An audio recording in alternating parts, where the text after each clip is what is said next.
Shalom, and welcome to another edition of Parsha Talk. I'm Rabbi Elliot Malamet in Highland Park, New Jersey, from the Highland Park Conservative Temple Congregation Anshe Emet. Joining me this evening on my left-hand side, Rabbi Barry Chesler, Solomon Schechter, Long Island, and Rabbi Jeremy Kalmanovsky, Anshe Chesed, New York City. It's great to see you guys. And Beshalah, Parshat Beshalah, Shabbat Shirah. We're recording this at the end of Tu B'Shvat. Happy Tu B'Shvat, everybody. If you know a tree, say Happy Tu B'Shvat to the tree. You can actually hug the tree. It's okay, even if you're not a close relative. Beshalach. No, I want to say ask first. You got to ask first. Unwanted hugs are not nice. This is the most important parsha in the whole Torah. Without this parsha, we don't have a Jewish people. This is like. I think there's something really funny about Dayenu in the Seder. If you had only brought us to the Red Sea and not let us cross through on dry land, Dayenu. What? So we're going to get to the splitting of the sea. It's in the middle of our parsha, but we got to start at the beginning. Ridiculous. We got to start at the beginning of the parsha. Paro, the Beshalach Paro Ta'am, they're sent out, and so we have to understand why it is that they go on the route that they go on. They don't go on the coastal route. They take a meandering route inside. Barry, you want to just elaborate So on this? it's a longer, short way, I think, as Rabbi Adin Steinsaltz once described it. They are not going to go the quick way because God is afraid that they will be too close and they will meet obstacles that will prevent them from proceeding, meaning that there's an element of fear that goes forth here. I'm showing the the map here. That Okay, the Israelites are scared and they need to be protected. If they go in the shorter way, they're liable to meet forces that they cannot deal with. Indeed. Okay. And talk about for a moment that they are taking with them the bones of Joseph. Vayikach Moshe et atzmot Yosef imo. Jeremy, this is one of the bows that we are tying in the entire Torah here. Talk to us about atzmot Yosef. Well, first of all, Joseph at the very end of the book of Bereshit has made them swear that when they get released from Egyptian bondage, they carry his bones. They're going to bury him back up in Shechem like he vowed, and so they have to bring the bones of Yosef with them. And there's a wonderful midrash that of course our listeners know that the word Aron means both the box in which you carry the tablets of the Ten Commandments, and the Aron is the coffin in which you carry human bones. And so they went through the desert carrying two Aronot, the whole people. And when people would say to them, what's with the two boxes? The person lying in this box kept up the Torah that was lying in that box. So the generations of congregational rabbis like ourselves have sent good Jews to burial with some version of that. The person in this Aron is a living embodiment of the Torah in that Aron. What's so fascinating also, just in terms of the Bible, is that by the time we get to the book of Joshua, the bones of Joseph have been accompanying Israel throughout the entire journey, and they are interred as the Jewish people make their way into the land of Israel. And that functions as a way of really connecting the first 6 books of the Bible, the Torah plus the book of Joshua. Barry. I wanted to add that the bones are of critical significance because that is the tangible connection to the land of Israel. Joseph lived at one point for the first 17 years of his life in the land of Israel, and even though he dies in Galut in Egypt, the people know that they have a promised land because they have someone who is there with them. Joseph wants to be buried in the promised land, in part, as I think I mentioned a few weeks ago, because he wants to be buried with his father, but also it is a choice that he makes, that even though he reached the pinnacle of Egyptian society, he ultimately understands that he's an Israelite, an Ivri, and not an Egyptian.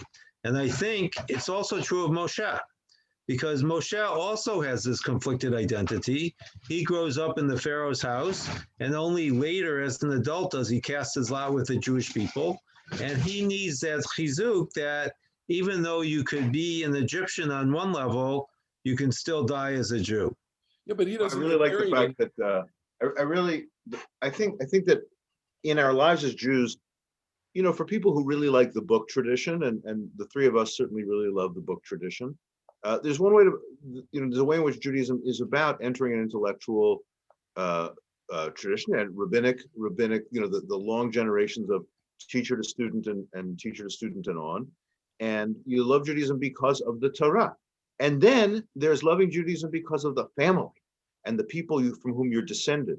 And so following Moshe Rabbeinu is kind of like following the intellectual tradition and entering into a discourse about the meaning of Torah. Following the bones of Yosef is like being part of your family, right? You're an inheritor from your ancestors.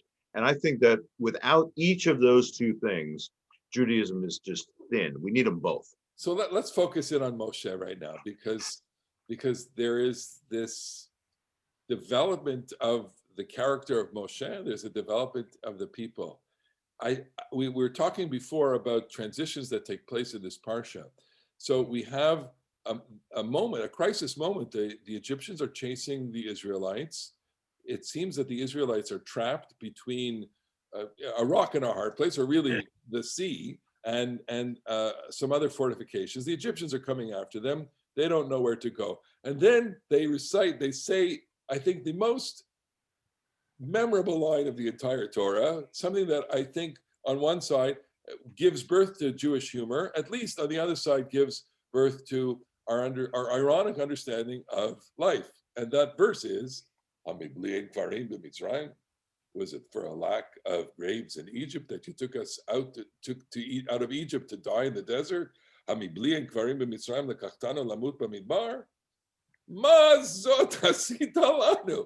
did you do to us? That you took us out of Egypt.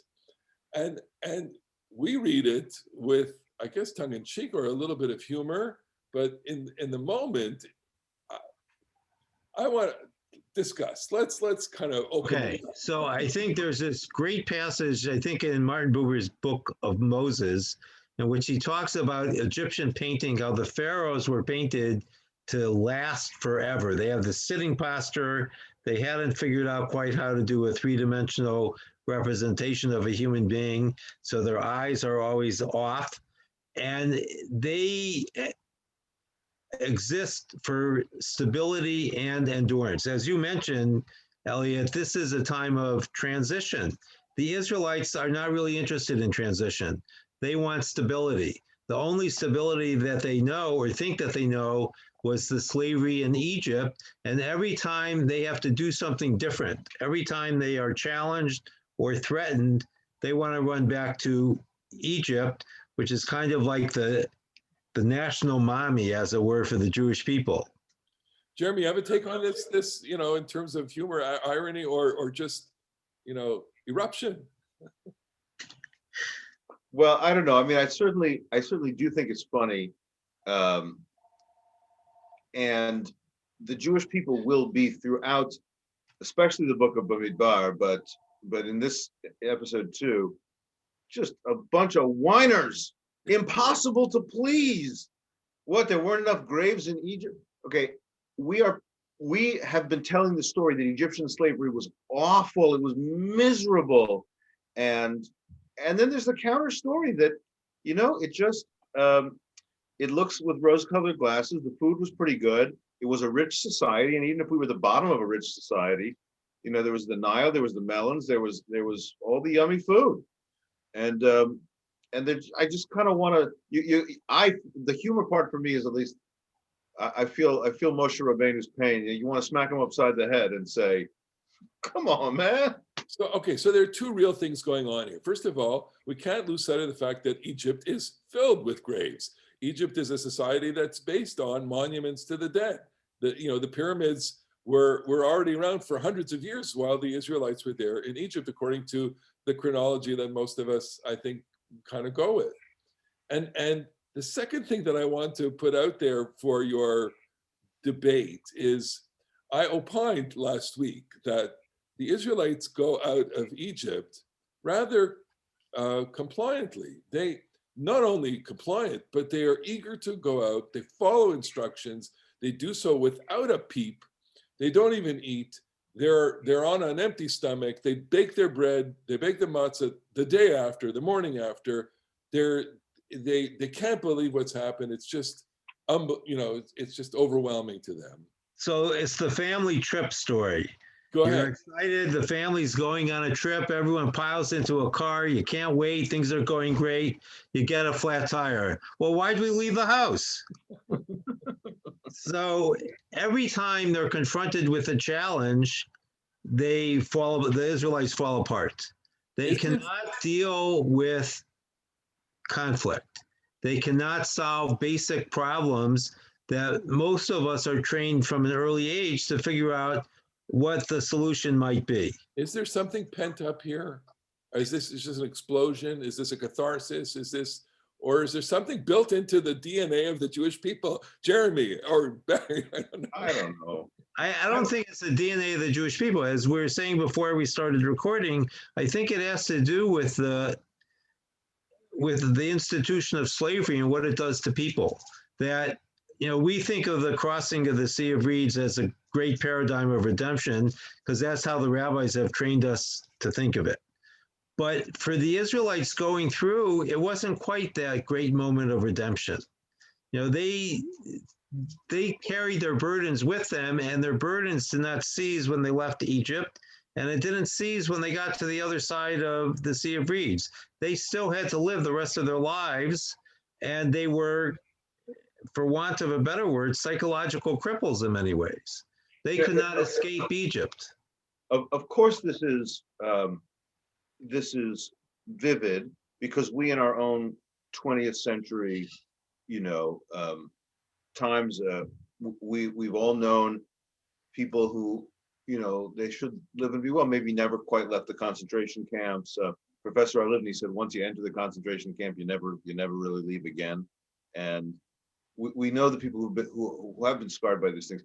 I don't know, of course, that I'm right or wrong about the DNA of the Jewish people, but it is a little tempting to think that our cultural patterns are reinforced, that we do have a cultural pattern of just bitching all the time and thinking that our leaders are a bunch of idiots. And that is a cultural pattern that maybe it's learned from the Torah, or maybe it's something that we had, even before the Torah, whose record is just here in these stories. But I do think that there is something in the Jewish character, to what extent these stories teach us to behave that way, to just give the leaders a really hard time and say, oh. So what I would like to suggest is this is the working out of the problem of the invisible God. That this is a critical theological problem that most of us don't pay a lot of attention to in the modern world, because we don't really think of God as any other way, in a meaningful way. But this idea that you have a leader who hears voices and reports back what God said is a difficult concept for people, because it can only work well when things are working well for you, right? When you have food on your table, you can listen to the God and you can say your blessings before and after the meal, reading the rabbis into it. But when you're starving and the guy says, well, just around the bend is some food, you're a lot more skeptical because you need to see the food. So play that out for a second in the story itself, because Moshe's answer to the people is, don't worry, al tira'u, hityatzvu, stand firm, uru'u et yeshuat Adonai, God is coming, salvation is coming, asher yaseh lachem hayom, that he's going to do today, and ki asher item et Mitzrayim hayom, just as you are seeing Egypt today, lo tosifu lirotam ad olam, you're never going to see them again. Adonai yilachem lachem is exactly what you're saying. God is going to do this for you. And then in the very next verse, what does God say to Moshe? So it occurs to me that maybe God is really talking to the Israelites there. But in order to allow them some goodwill, he addresses Moshe instead. That The people he wants to stop complaining are the Israelites. He's done all these great things for them, and they're not very happy. How do you understand it, Jeremy? How do you understand Matitzak Eli? What, why are you screaming to me, Moshe? So we were talking before the call began, we were talking about the Rashi on that verse, and Rashi has a couple of interpretations, but one of which is about that divine human partnership. God says to Moshe, what, this depends on me and doesn't depend on you? You think that this is a free ride? This is not a free ride. You got to do your part. You got to get moving and demonstrate your own fearlessness, your own bravery, your own willingness to engage. So I think Matitzak Eli, to me, on a religious level, is perhaps Matitzak Eli, meaning why are you crying to me? The divine says to Moshe. On a religious level, stresses that God doesn't, as much as we want to say, that Hashem is the hero of the story, and of course saves the Israelites. Let's not say, certainly not for us as religious people living in the world, that you expect God to solve your problems. Right? You're going to have to take this particular bull by the horns, and at a very minimum, be God's partner, and in some cases even be the leader. So there's a time for prayer and a time for action. Now's not the time for prayer. It sounds like a great song. Go for it. So, I think to add on to what Jeremy said is that from a religious point of view, God is not the solution. It's a way of framing the question. And too many people want God to be the solution. That once you cast your lot with God, you're set. But you're never set. You still have to wake up in the morning. That is a great phrase. I'm going to steal that. If we didn't have it recorded here for posterity, I would say I came up with it. God's not the solution. God is the key way of framing the question. I like that a lot. Okay, good. All right. So now, but let's go back into the mind of Israel, because they're standing at the shore. They're being told to go forward. We have, just a treasure house of midrashim on this moment as to what goes on, the bickering that goes on among the people of Israel, who goes first. And one story of Nachshon jumping into the sea first up to his neck, and then the sea splits, and the sea does split, and the people go through, and it's this awesome sight. Vayosha Adonai bayom ahu et Yisrael miad Mitzrayim. We say this every day. We recite this very passage every morning in the Tefillah. Vayar Yisrael et Mitzrayim met al sfat hayam. And Israel saw Egypt dead al sfat hayam. I was meditating on this very verse before, and trying to ask, what do they see? And I want to get your reactions to this in terms of what is the reaction to seeing the dead Egyptians. Al Sfat Hayam. And what is the Sfat Hayam? What is the bank? Which banks of the sea? They've gone through from one to the other. They're not in the, they're not going through, and the water, the shore is on their right and on their left. Well, it is. That's exactly what it says. So the water is a wall to them on their right and on their left, but the shore is in front and in back. So are they seeing the Egyptians on the shore in front of them, or are they seeing the Egyptians on the shore behind them? No. They're seeing it behind them. Behind them. So they cross over, they turn around. In the first verse, they see dead Egyptians, and then they understand that was the hand of God. That it's two kinds of seeing. It's seeing visually and seeing as understanding or interpreting. It's just like, for example, if I say to you, Elliot, I see what you're saying, it's not that the words suddenly appear on your chest. So Vayar Yisrael Mitzrayim met is that there's a deeper perception here of the calamity that has happened here. Yes. Well, it's not a calamity for them. Not a calamity for them. For them, it's salvation. All right. And the other thing that we have to emphasize are the last few words, Vayaminu Baronai uv Moshe Abdo, that now they trust God and the servant Moshe, because they understand that Moshe speaks for God. And this is going to be a trope as a word that plays itself throughout the rest of the Torah, because many times they're not going to trust Moshe. And there are going to be times when they want to kill him. And in fact, we have a story at the end of the Parsha where they're complaining and, Moshe doesn't necessarily handle it well. The first hitting of the rock scene.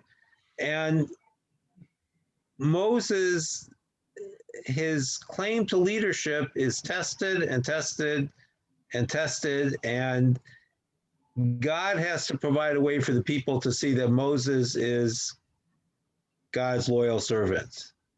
And this is one way, because now they could say, we're done with Egypt. Whatever's left of Egypt is on the other side. And we've made the transition, to come back to your theme from earlier, and we can march forth. Jeremy, how about a reflection on this? Nothing to add. I mean, just the phrase, the poetic power of Vayeshev et Mitzrayim met asfat hayam. Yeah. At one level, it means they saw all the corpses washing up on the seashore, which is kind of like terrifying.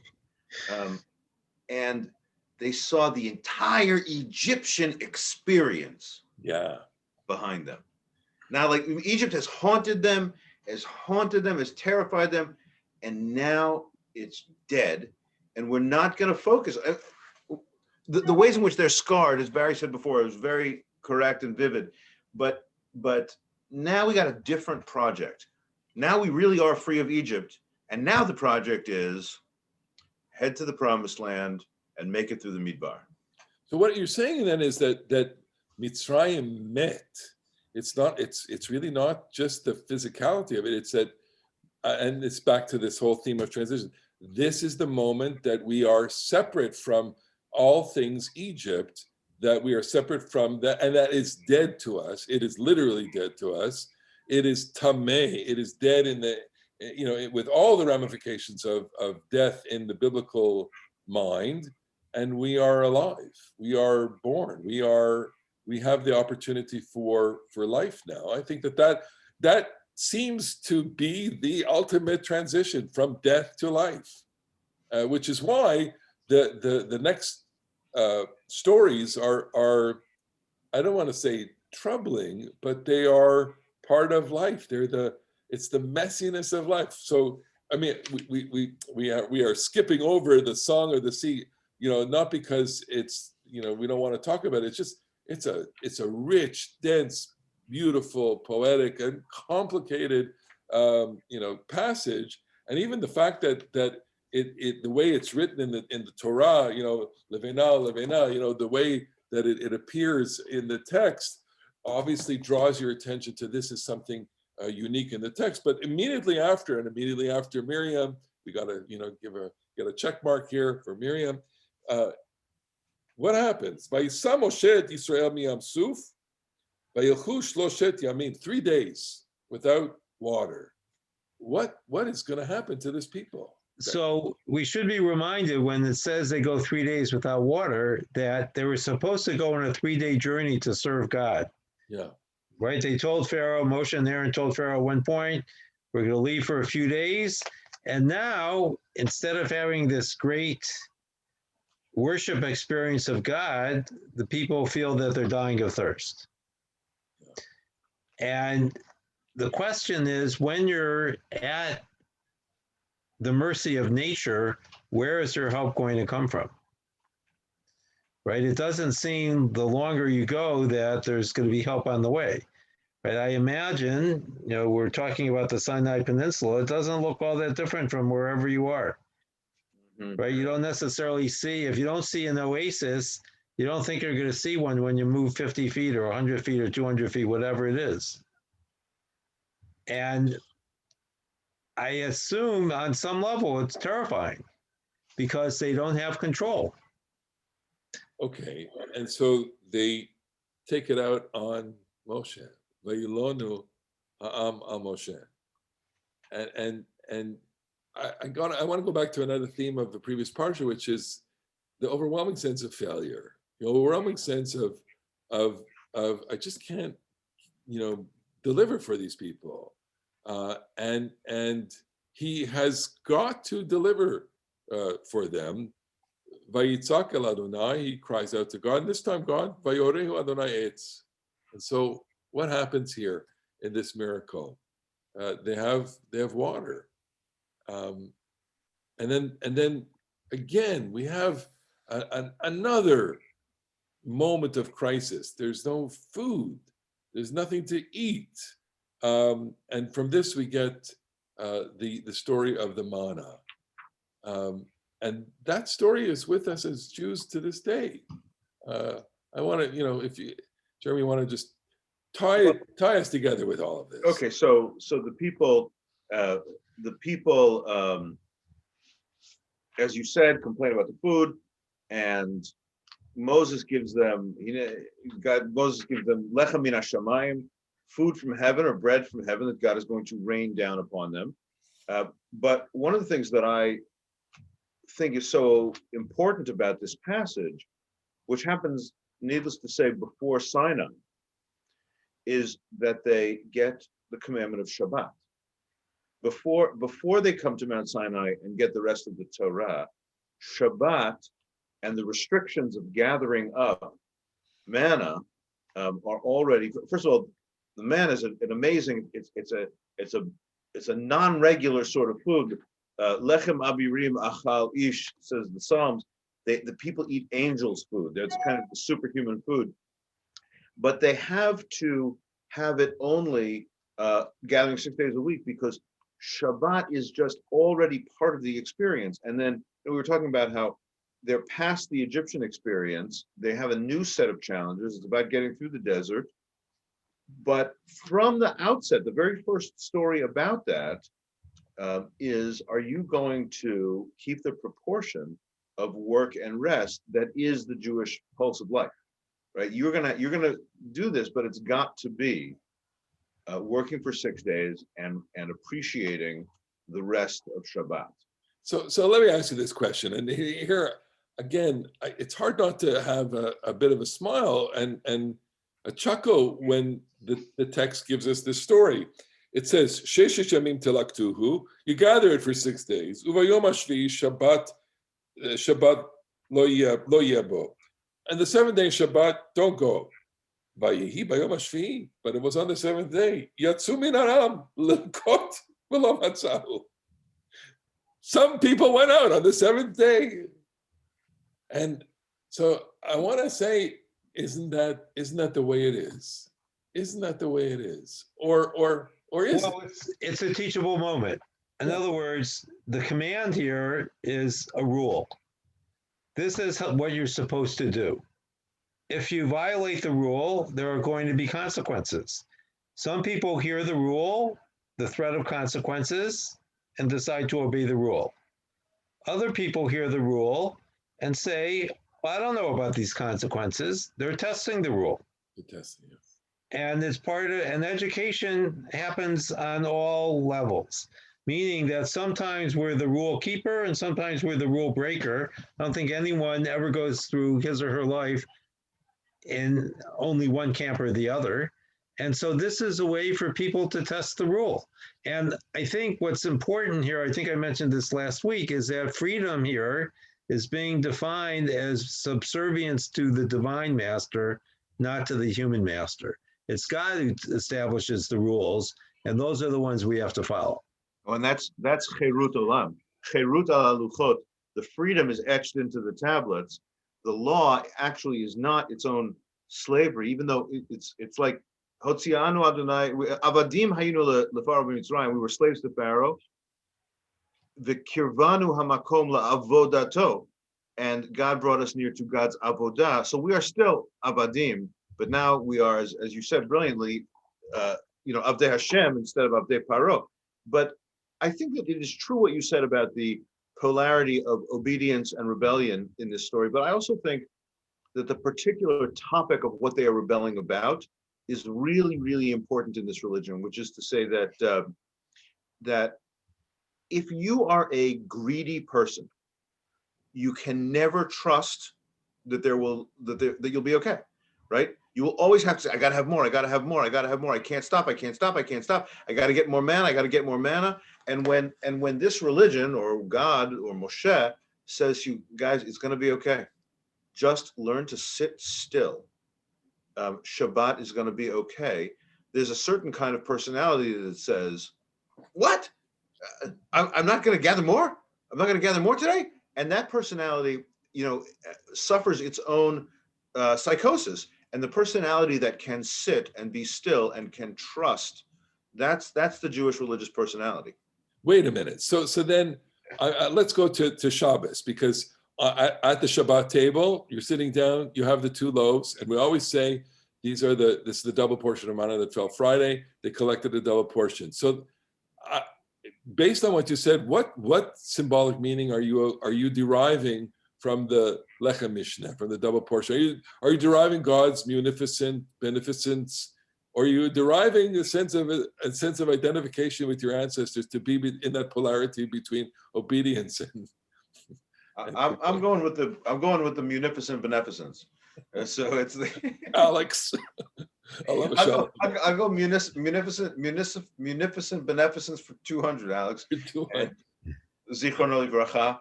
Your Canadian, comrade. With the man, it's the daily double. It's the daily double.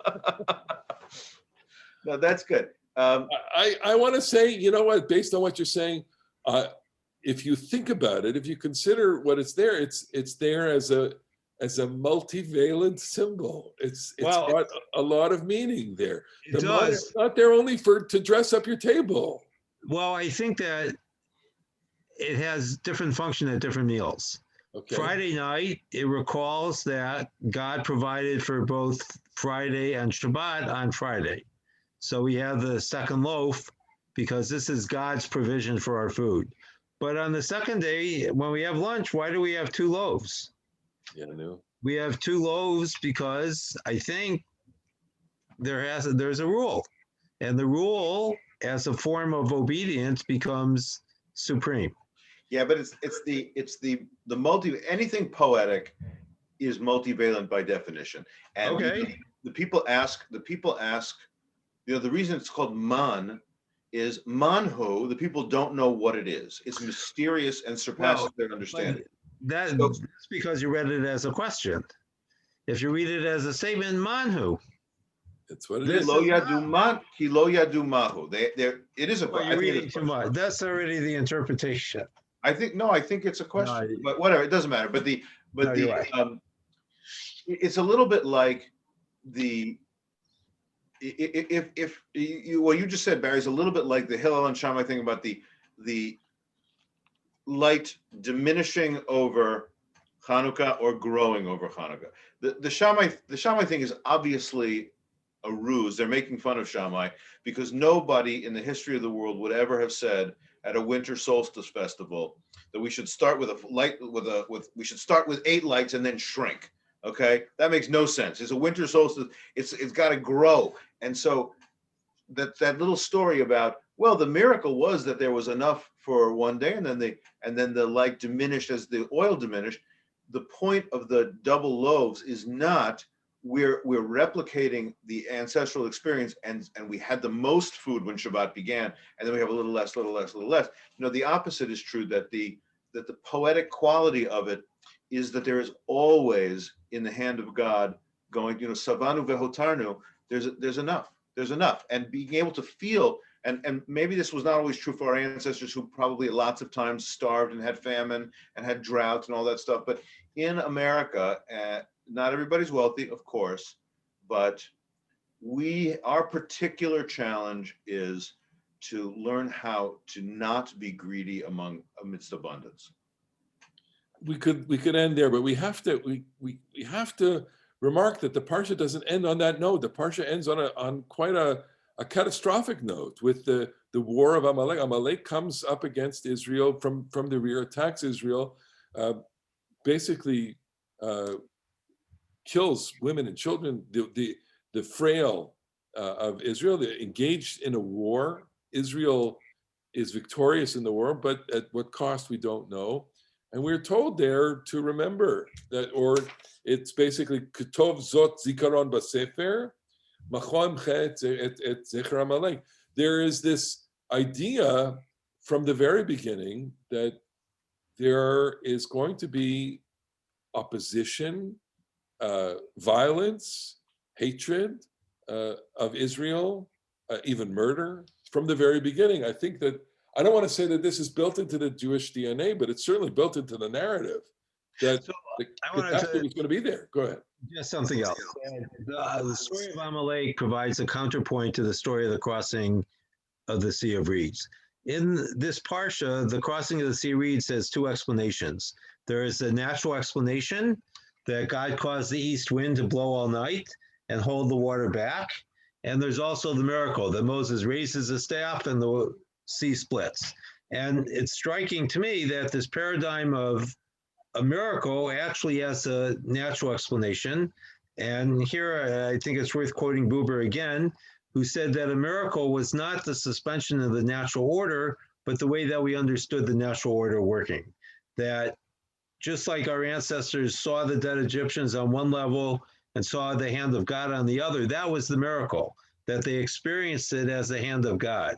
But it happened in nature. With Amalek, we also have two explanations. We have the natural explanation that here Joshua was the superior military man, and then we have the miracle that Aaron and Hur held up the arms of Moshe, and as long as his hands were outstretched, God was with them and the troops could appear. And I think, it brackets the Parsha in part because this tension between nature and miracle brackets our lives as well. That sometimes we lean towards the miraculous, sometimes we lean towards the natural explanation. We actually need both. And this is probably, this is where the Parsha ends. I maintain it's the transitional moment. Of course, geographically, literarily, spiritually, philosophically, theologically, we're moving. We're moving into a new phase with our people, with Moshe. We're moving into Shabbat, and we're concluding this moment together, this time together. First of all, our friend Barry Chesler, Rabbi Barry Chesler, will be Rabbi Dr. Barry Chesler come Sunday. Mazel Tov, Mazel Tov. Receiving the honorary Doctor of Divinity from the Jewish Theological Seminary of America. So we are really proud of you. You've been an amazing, amazing rabbi for the last more than 25 years. Mazel Tov. Thank you very much. And we look forward to welcoming you back with your doctorate. Jeremy, you got a couple of years to go? We'll see if I make it. You'll make it. You'll make it. In the meantime, it's Shabbat. So we want to say to everyone, Shabbat Shalom, and thank you so much for listening and watching. Shabbat Shalom, everybody. Shalom. Shabbat Shalom.